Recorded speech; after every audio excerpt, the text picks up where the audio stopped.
Chilli powder ಸಖತ್ ಖಾರ ಬಣ್ಣ ಮತ್ತು ರುಚಿ ಆಚಿ ಚಿಲ್ಲಿ ಪೌಡರ್. ಸುಪ್ರೀಂ ಕೋರ್ಟ್ನ ಸಿಜೆಐ ಗವಾಯಿ ಮೇಲೆ ಶೂ ಎಸೆದಂತಹ ಪ್ರಕರಣಕ್ಕೆ ಸಂಬಂಧಪಟ್ಟಂತೆ ಈ ಕೃತ್ಯವನ್ನು ಖಂಡಿಸಿ ಬಾಗಲಕೋಟೆಯ ಜಮಖಂಡಿಯಲ್ಲಿ ಪ್ರತಿಭಟನೆ ಹಮ್ಮಿಕೊಳ್ಳಲಾಗಿದೆ. ಬಿಎಲ್ಡಿಇ ಕಾನೂನು ವಿದ್ಯಾರ್ಥಿಯಿಂದ ಪ್ರತಿಭಟನೆ ನಡೆದಿದೆ. ಬಿಎಲ್ಡಿಇ ಕಾಲೇಜಿನ ವಿದ್ಯಾರ್ಥಿಗಳು ಪ್ರತಿಭಟನೆ ಮಾಡಿದ್ದಾರೆ.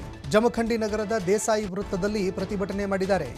ಸುಪ್ರೀಂ ಕೋರ್ಟ್ನ ಮುಖ್ಯ ನ್ಯಾಯಮೂರ್ತಿಗಳಿಗೆ ರಕ್ಷಣೆ ಇಲ್ಲ ಅಂತ ಆಕ್ರೋಶ ಹೊರಹಾಕಿದ್ದಾರೆ. ಶೂ ಎಸೆದು ನ್ಯಾಯಾಂಗಕ್ಕೆ ತೀವ್ರವಾಗಿ ಅಪಮಾನ ಮಾಡಿದ್ದಾರೆ. ಇಂಥವರ ವಿರುದ್ಧ ಕಠಿಣಕ್ಕೂ ಕಠಿಣ ಕ್ರಮ ಕೈಗೊಳ್ಳಬೇಕು ಅಂತ ವಿದ್ಯಾರ್ಥಿಗಳು ಆಗ್ರಹ ಮಾಡಿದ್ದಾರೆ. ತಾಲೂಕು ದಂಡಾಧಿಕಾರಿ ಮೂಲಕವಾಗಿ ರಾಷ್ಟ್ರಪತಿಗೆ ಮನವಿ ಮಾಡಿದ್ದಾರೆ.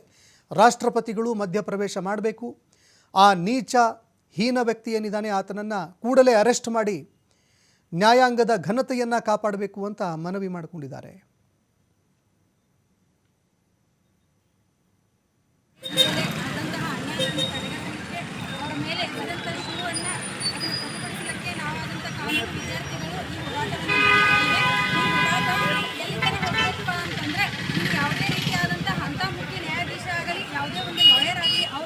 ಧೋರಣೆಗಳು ಆಗಬಾರ್ದು, ಅದನ್ನು ತಡೆಗಟ್ಟಬೇಕು, ಮುಟ್ಟುಗೋಲು ಹಾಕಬೇಕಂತ ಹೇಳಿ ನಾವು ಈ ಪ್ರತಿಭಟನೆಯನ್ನು ಮಾಡಬೇಕು. ಅಂತ ಇಂಥ ಅನ್ಯಾಯ ಆಗಿತ್ತು ಅಂತಂದ್ರೆ ನಾವು ಎಲ್ಲಿವರೆಗೂ ಈ ಹೋರಾಟವನ್ನು ಮಾಡಬೇಕು ಅಂದ್ರೆ ಅವ್ರಿಗೆ ನ್ಯಾಯ ದೊರಕಿಸ್ಕೊಡ್ಬೇಕು, ಶಿಕ್ಷೆ ಆಗಬೇಕಂತ ಹೇಳ್ಕೊಂಡು ನಾವು